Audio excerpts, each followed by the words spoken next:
State Representative Brandon Dillon. I just want to welcome everybody here today.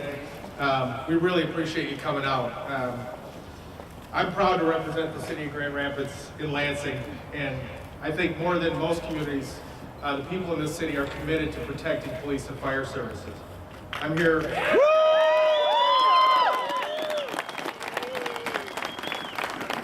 I'm here with my colleague, State Representative Roy Schmidt, and we just want to let you know, you're hearing a lot out of Lansing about people that don't support you, but we do. We know you look out for our communities here in West Michigan day and night, and we know that somebody should be looking out for you. We're looking out for you at the Capitol at a time when public workers like you are under attack. Everybody knows you work hard, and it's no small thing for us to know that you took time out of your busy schedules here today to come down and help us send a message to people in Lansing that you're not going to take the attacks on you lying down. And you know what's at stake. You understand that attack on Public Act 312 is not just an attack on police officers and firefighters and other first responders. It's an attack on the safety of our families and our communities.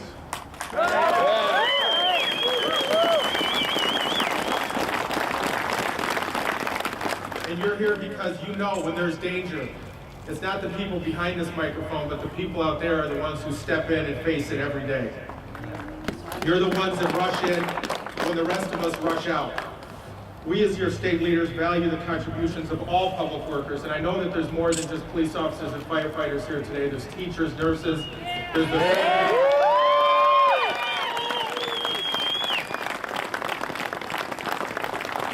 You all do incredible work. But when we're talking about police officers and firefighters, we know you have unique skills and unique responsibilities, and most importantly, you take unique risks that nobody else in this city and in this state does every day. You don't do it for glamour, you certainly don't do it for money, and you probably wonder why the heck you do it sometimes. I'm sure there's police officers here who've been around on a Saturday night and had somebody who's had a little too much to drink, say a few choice words to them, or a firefighter who's had to respond to the second and third arson in a day. We know that you do these things not because you get to wear a uniform or you get to have people say that they support you on occasion, but you do it because you know that there's going to be a time when you have to pull a pregnant woman out of a burning car, or take down somebody who's terrorizing a neighborhood with break-ins and scaring the women in our community, or bring a child back to life by performing CPR. You do it out of dedication to our community, and we want to thank you for that.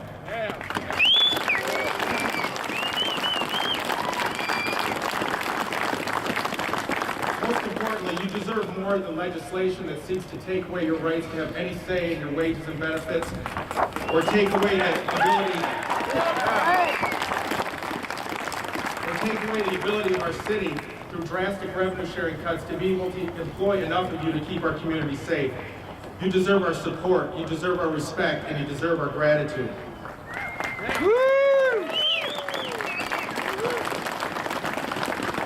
I can only tell you, some of these bills have been recently introduced, but people like Roy Schmidt and myself and some of your city commissioners here aren't going to stand for this the way some people think we will. We're not going to stand for attacks on people who protect us.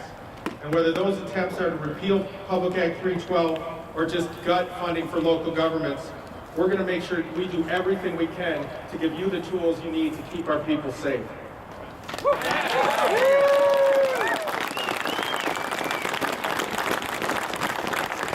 I'm sure most of you here are experts on Public Act 312. Probably a lot more than the people in Lansing who say it doesn't work, because it has worked for more than 40 years. Anyone who says it's not effective is not only misguided, they're just plain wrong. Anyone who says it favors police and firefighters is wrong. A nonpartisan study has shown that 71% of the time municipalities actually come out on top in binding arbitration. That's because PA 312 is not a fixed game. It's a fair and transparent process for all parties involved. It's a way of leveling the playing field. In the private sector, workers can walk off the job if negotiations break down. They have that leverage. You, as professionals committed to keeping our neighborhoods safe, have agreed to give up that option for the well-being of our community.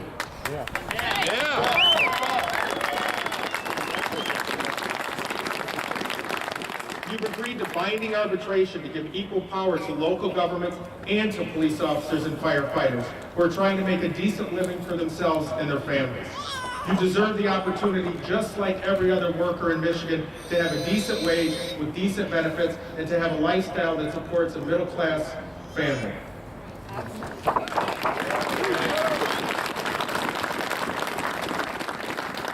The policy is working. There's no reason to repeal it. I'm going to go off script a little bit here.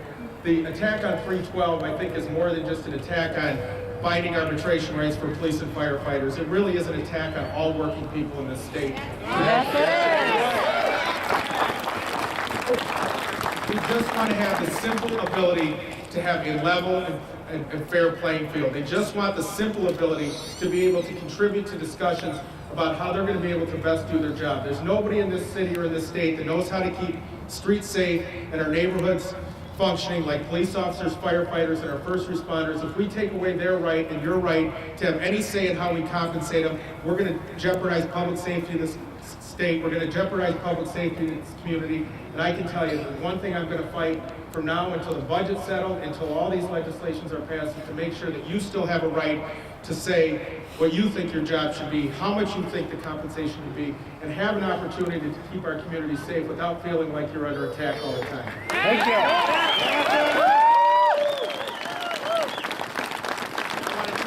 I want to turn it over to my senior colleague, Representative Roy Schmidt, who may be a little bit older, but has certainly been in the trenches fighting for you guys for a long time, and I know he's going to talk to you about some of the other challenges we face. I want you to give a warm round of applause.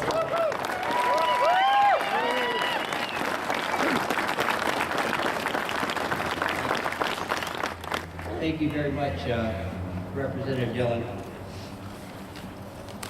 I'm going to go off script a little bit too. First of all, he's not going to outdo me.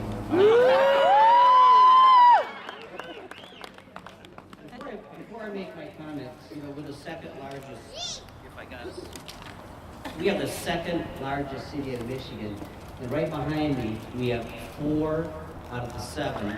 And I'm sure they want to be here today, but I want to recognize 4 out of 7. That's really a majority who support us.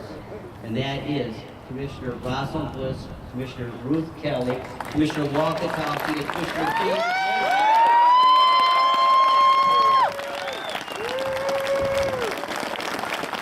Thanks a lot for them to come out here and stand and made it hesitate. We also have John O'Connor, who's been there all the way, the new member of the Board of Education, and this guy is going places. John O'Connor. The County Commissioner, brand new, Candice Chavette.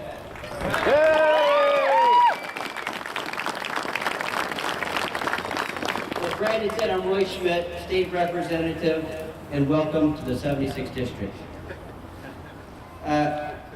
He said, Brandon made it very clear how much we appreciate you coming in. To have this kind of support, we can all talk about it and we can say it, but if you don't come here like you're here today, it doesn't mean anything. The message is going to be very clear that the people do not want 312 repealed.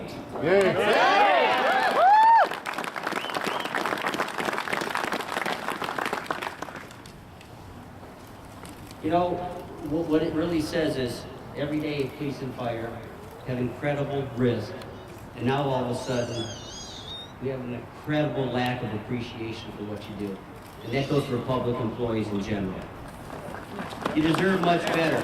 I wear this TR police shirt today, and of course fire red underneath. I can wear it. I love to wear it, and I was honored to wear it as a city commissioner for 16 years. 1 year it was given to me, but you know what? All I can do is wear it. I can't do what the police and fire can do. And millions in the state of Michigan can't do it also. So that should be a really clear signal to everybody that this is a special group of people. And I had one of the lobbyists mentioned in Lansing, and I really kind of like lobbyists, so don't think I'm crazy here, but I'm going to tell you, they said to me, I've never seen something like a repeal. That's just downright un-American. It is downright un-American to say we want to repeal 312.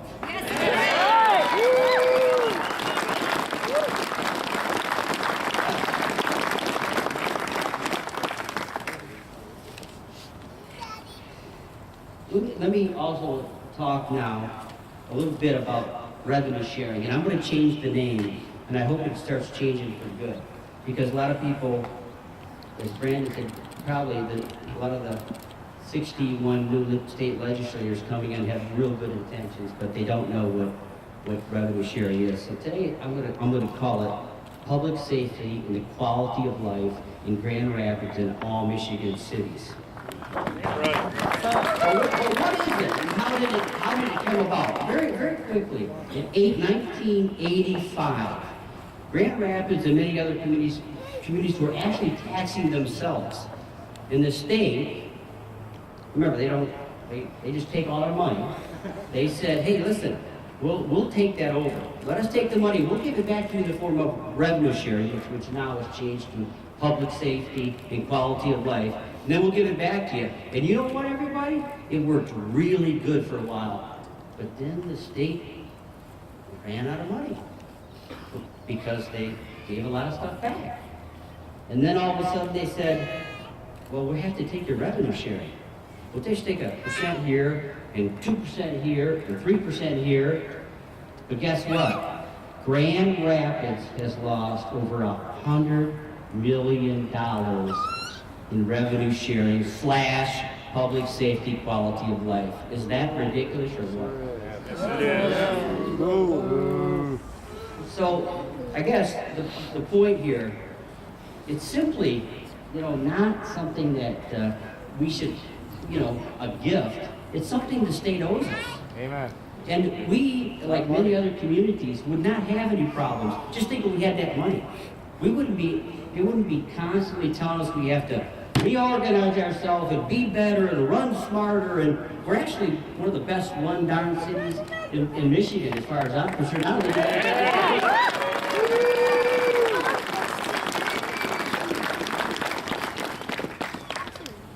Governor Schneider has good intentions. He really does. He's trying to do what he thinks is best. But, my message to Governor Schneider is, and I mean it sincerely, give us our money back.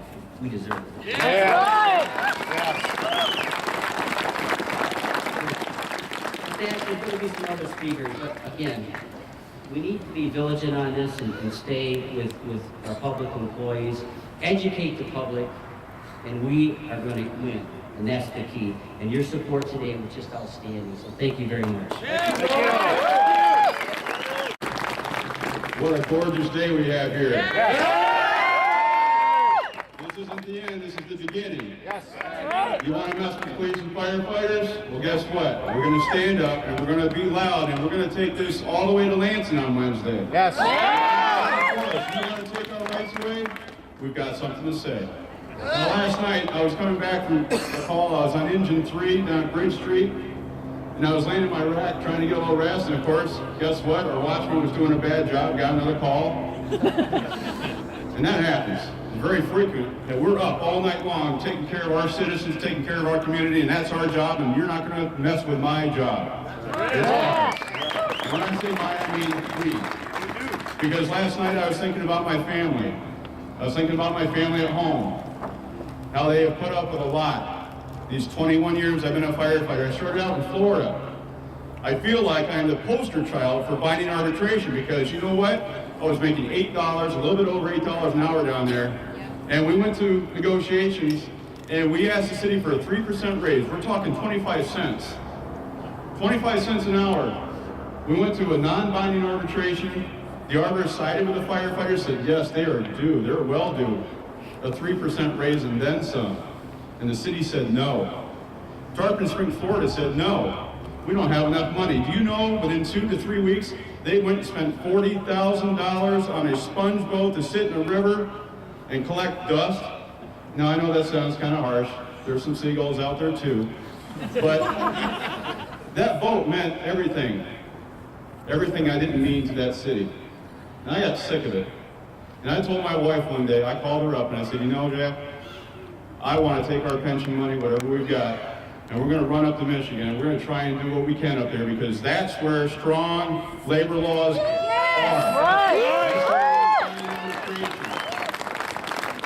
don't have to put up with this anymore. There's people who believe in labor. That's where we need to go. And I said, if we don't make it, I'm going to follow my other dream, and I'm going to join the Marines. And she said, sounds good. Jackie, I love you. You've always supported me, even when I'm being stupid. But I meant it. And the lucky thing was, is somebody upstairs is looking out for my family. And I got a job here in Grand Rapids. And now I'm looking at my other family members here. I'm seeing a retiree, or a respected battalion chief back here, Roger Walt. He was the man. And I'm seeing some other family members out here. I see Jim Gonzalez. I got my vice president out here, Rich Clark.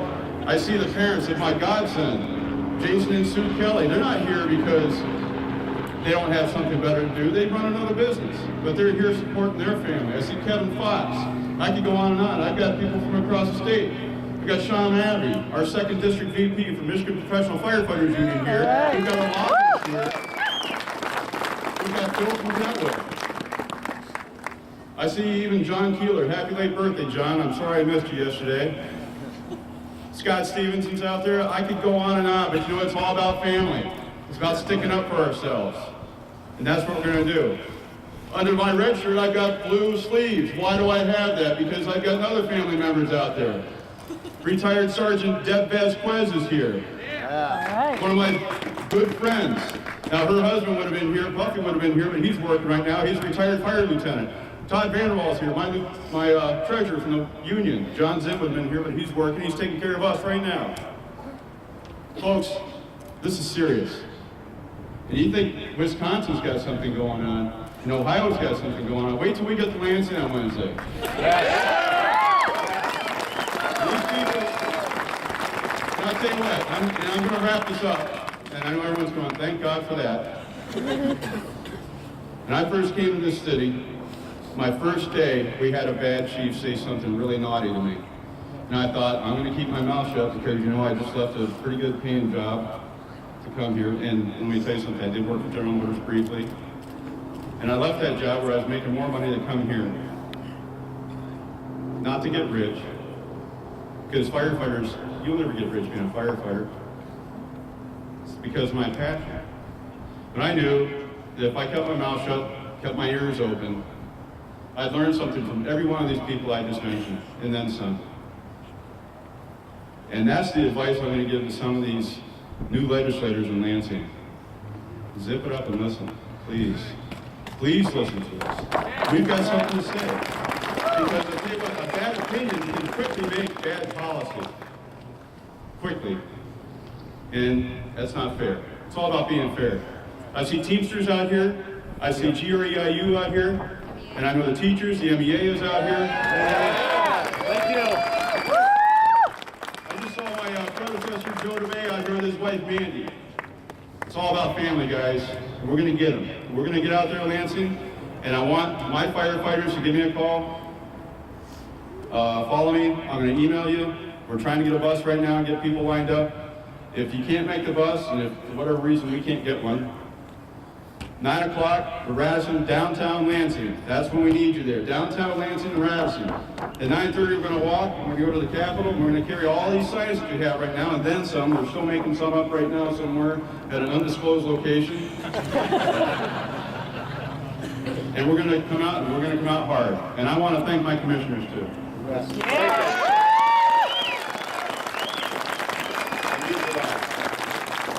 I'm going to invite anyone again who wants to come up here and say something. I don't know what else there is to say. Keep 312! Keep 312! Is that what I just heard? Keep 312! Keep 312! Keep 312! Keep 312! Keep 312! Keep 312! Keep 312! Keep 312! Keep 312!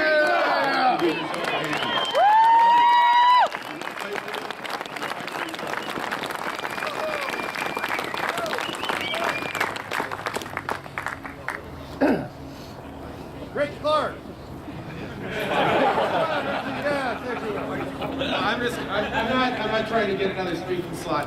I'm going to wrap it up here. Thanks everybody for coming. Bill talked about coming down on Wednesday to Lansing. I know Roy and I look forward to meeting everybody that comes down there. Hopefully we'll have as big a crowd there as we have here. I just want to thank everybody for coming. We're going to keep fighting for it, keep fighting for yourselves, and we'll keep working on it. Thanks very much. Thank you.